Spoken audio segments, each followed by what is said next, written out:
نیند میں خواب دیکھنا ہے. یہ ایک تو خواب آپ نیند کے اندر دیکھتے ہیں, ویسے دوسرا جو زیادہ اہم خواب مجھے لگتا ہے وہ کھلی آنکھوں سے دیکھنے والا جو خواب ہوتا ہے کہ زندگی کا کوئی خواب تو ہونا چاہیے, موٹیویشنل پرسپیکٹو کا ہوتا ہے. لیکن آج بات کریں گے وہ خواب جو کہ آپ اپنی گہری نیند کے اندر دیکھتے ہیں. اس کے اوقات کون سے ہوتے ہیں جن اوقاتوں میں یہ خواب جو ہے اس کے معنی تبدیل ہو جاتے ہیں, یا ان کے اندر سائنرجی کیا ہوتی ہے, یا ان کے اندر جو سمٹمز ہیں, سمٹمز تو نہیں کہنا چاہیے, جو ان کے سمبلز ہیں اور جو ان کے سائنز ہیں ان کے کیا معنی ہیں, اور اپنی خوابوں کو کیوں کہا گیا کہ کسی اچھے یا محسن سے یا عالم سے بات کرو ورنہ خاموش رہو, اور یہ کیوں کہا گیا کہ اپنی الٹی طرف دیکھ کے تھو کرنا ہے تاکہ اس کا جو پرسپیکٹو ہے, جو اس کا اثر ہے, وہ تاثیر جو ہے وہ سسپینڈ ہو جائے. ان تمام موضوعات پہ بات کریں گے. انتہائی محترم قاری شفیق الرحمان بھائی السلام علیکم. جناب انتہائی محترم محمود احمد قریشی چشتی صاحب السلام علیکم. وعلیکم السلام. سلامتی سے ہیں آپ, خیریت سے ہیں؟ اور انتہائی محترم شفاعت رسول بھائی السلام علیکم ورحمۃ اللہ وبرکاتہ, خیریت سے؟ اور ہمارے ساتھ ٹیلی فون لائن پہ آسا جبرائیل جو ہیں وہ بھی ہوں گی انشاءاللہ. شفاعت بھائی آپ سے شروع کروں. یہ خواب جو ہے اس کے اوپر 2-3 لوگوں کے بڑے اہم کام ہیں.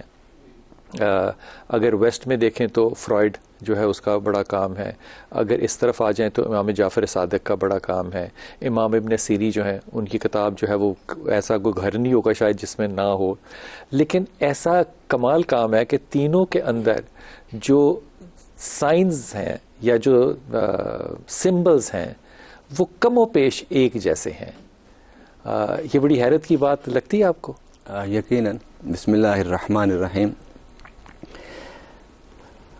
انسان جب سے پیدا ہوا وہ جستجو اور تحقیق اس کی فطرت کا ایک لازمی حصہ رہا. بہت ساری چیزیں فلسفے سے آگے بڑھ کے پریکٹیکلی نظریاتی سائنس کے دائرہ کار میں آ گئیں. ٹھیک ہے, یہ اچھی بات. مگر فلسفے سے ہٹ کے سائنس کے دائرے میں آ گئی. ورنہ اب تک ہم انسان اور تاریخ انسان نظریاتی اور فلسفیانہ مشکافیوں میں الجھی ہوئی تھی, اور زیادہ تر ہم جو بیس کرتے تھے وہ مشاہدات پر کرتے تھے. اور مشاہدات کے لیے انسان کی نظر ہوتی ہے. اس وقت تجربات لیبارٹریز نہیں تھیں, تو انسان کی نظر ایک حد تک دیکھتی ہے, اس سے آگے نہیں دیکھ پاتی. اس کے آگے جب نہیں دیکھ پاتی تو وہ پھر اندازے اور قیافے ہوتے ہیں. یہ خوابوں کا مسئلہ ابھی تک یہ فلسفے کے کندھے پر سفر کرتا ہوا ہم تک پہنچا ہے. فرائڈ کی بات کر لیں آپ تو اس نے زیادہ تر فکری طور پر, فلسفیانہ طور پر اس نے جو سمجھا اس نے بیان کیا. امام ابن سیرین سے زیادہ نفسیات کی زبان استعمال کی ہے. وہ بھی فلسفے کا حصہ ہی ہے. نفسیات جو ہے, نفسیات سائنس ہے, لیکن یہ اس حد تک ابھی خواب اس سائنس تک نہیں پہنچ سکا کہ اس کو پریکٹیکلی کسی آلات کے ذریعے سے یا پریکٹیکلی جس طرح آج ماں کے پیٹ میں الٹرا ساؤنڈ کے ذریعے سے بتا دیتے ہیں کہ آپ کا بیٹا ہے یا بیٹی ہے, تو اس طرح کی کوئی سائنس ابھی خواب کے بارے میں نہیں ایجاد کر سکا کچھ کہ وہ بتا سکے کہ یہ خواب کیوں آتے ہیں اور خواب کیوں مختلف ہوتے ہیں, خوابوں کی نوعیت کیوں. آغا جی ابھی تک تو سائنس یہ بھی نہیں بتا سکتی کہ خیال کہاں سے آتا ہے. خواب آنی تو دور کی بات ہے نا. میں عرض کر رہا ہوں, آپ نے میری تائید فرما دی کہ ابھی تک سائنس کے اپروچ میں یہ چیز نہیں آئی. بہت ساری چیزیں ہم یہاں بیٹھے دیکھ رہے ہوتے ہیں کہ آج بارش ہوگی, کل نہیں ہوگی, اتنے دن ہوگی, اتنے دن نہیں ہوگی, اور آج کل تو پورے سال کا بتا دیتے ہیں. اسی طرح یہ رویت ہلال کمیٹی کا مسئلہ تھا کہ چاند دیکھنے کے بارے میں کیسے یقین کیا جائے. تو خواب لوگ بیٹھ کے دیکھتے تھے اور پھر اعلان کرتے تھے, لیکن آج سائنس نے ہمیں یہ بھی مسائل ہمارے حل کر دیے. تو آپ کے خیال میں خواب جو ہے یہ سائنٹیفک اس کی ایکسپلینیشن ابھی تک اس کی سائنٹیفک نہیں ہے, لیکن مذہب جو ہے وہ پہلے دن سے اس نے انسان کی انگلی کو پکڑا ہے اور وہ اس کو چلا رہا ہے ہمیشہ کی طرح. اور مذہب کے بارے میں یہ ایک حقیقت ہے کہ مذہب کو یکسر مسترد کر دینا, مذہب مسترد نہیں کرتا کہ خواب کی کوئی حقیقت نہیں ہے. خواب پر بات کرتا ہے, خواب کی ڈویژن کرتا ہے, خواب کی تفصیل بیان کرتا ہے, اور اچھے برے وقتوں کے خواب بتاتا ہے, اور اچھی بری شخصیات کے خوابوں پر بحث کرتا ہے. قرآن پورا کا پورا اور تورات پوری, انجیل, تلمود, یہ سب خوابوں کی حقیقت پر اور خوابوں اس پہ کوئی دو رائے نہیں ہے کہ اس کی حقیقت ہے. میں آسوا کو شامل کروں. آسوا, آپ کے پاس لوگ آتے ہیں اور خواب سناتے ہیں جب, تو آپ کا تجزیہ جو ہے وہ کن بنیادوں پر ہوتا ہے کہ یہ خواب جو ہے اس کو کیسے اوپن آؤٹ کیا جائے, یا اس کو ڈیفائن کیا جائے, یا اس کی تفسیر جو ہے وہ کیسے کی جائے؟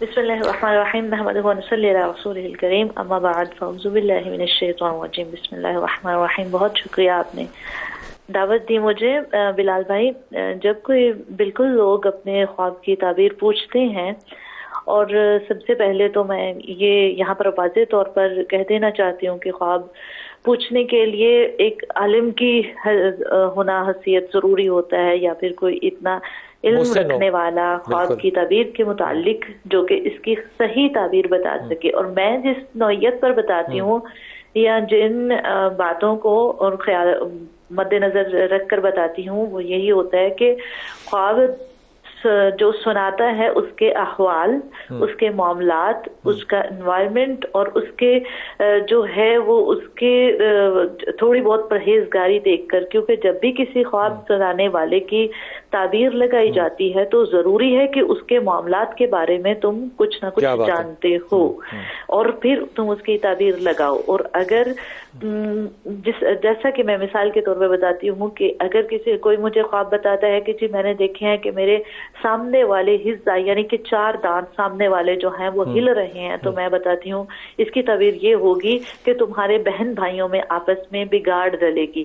اور یہ مجھے معاملہ یہ بھی ہو سکتا ہے کہ اس کا کوئی بہن بھائی ہی نہ ہو، تو اس کی حضرتاً ہم یہ تعبیر لگائیں گے کہ تمہارے ددیال کی طرف میں سے جو تمہارے بہن بھائی ہوں گے اس کی آپس میں بگاڑ ڈلے گی. ان معاملات کی بنا پر ہمیں سب سے پہلے اس کے معاملات جاننا ضروری ہے، کیونکہ اور اس کا ایک پرہیزگار ہونا. یہ تجزیہ جو ہے یہ اس کے کردار پہ کیا جا رہا ہے یا خواب کی سمٹمز پہ یا خواب کے جو سمبلز ہیں یا سائنز ہیں ان پہ کیا جا رہا ہے؟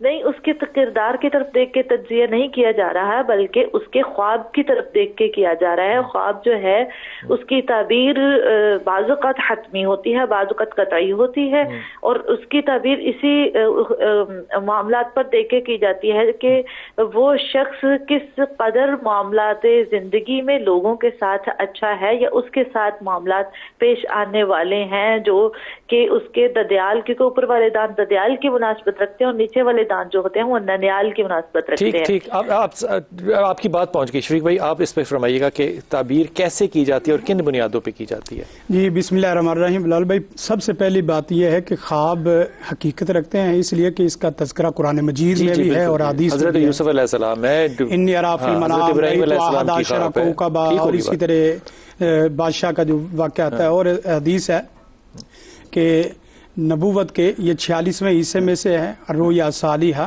جو من 60 40. 46 یہ 46 کیوں کہا گیا ہے؟ اصل میں 46 اس کی کوئی مناسبت ہو سکتی ہے، لیکن ابھی فی الوقت یہ میرے علم میں نہیں ہے. اور اسی طرح فرمایا کہ لم یبقى من النبوۃ الا المبشرات، صرف مبشرات باقی ہیں. گویا کہ ان حدیث سے یہ اندازہ لگایا جا سکتا ہے اور یہ بات کہی جا سکتی ہے کہ خواب ایک علم ہے، اور علم کا تعلق عالم خواب کی ایکسپلینیشن ایک علم ہے. ہاں جی بالکل. خواب تو نہیں، خواب کی ایکسپلینیشن. ہاں جی بالکل. اور اس کا عالم سے تعلق ہونا اور مجتہد سے تعلق ہونا بہت ضروری، یعنی خوابوں کی تعبیر عالم آدمی، اور عالم بھی وہ آدمی جو بصیرت اجتہاد کی رکھتا ہے.